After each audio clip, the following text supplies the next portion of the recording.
Živijo, sem Neža in rada rišem ter berem stripe. Narisati nekaj dolgočasnega na zelo zabaven način bi bil zame velik izziv.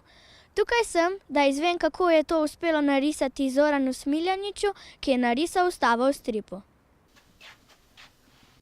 Kako je nastala vstava v stripu? Mene zabava to, ko neko dolgočasno stvar poskušam prevesti v en tak jezik, ki je zanimiv za mlade. Mislim, sem rekel, jaz bi naredil, če je to za otroke, kot ene vrste pustolovščina za otroke, da en fant pa punca potujeta skozi te razne člene v ustavi in doživljata pri tem razne pustolovščine. Ste narisali že veliko stripov? Okoli 1000 strani oziroma takih tabel, kot je tole, ne.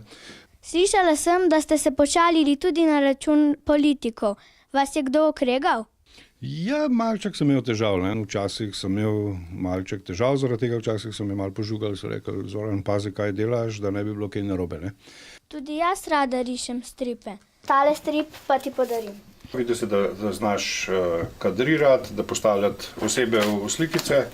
Za svoja leta si zelo napredna, zelo daleč si prišla v stripu, je pa seveda treba še veliko delati. Danes sem zelo uživala v svetu stripov ter se naučila, da risanje stripov ni ravno lahka stvar.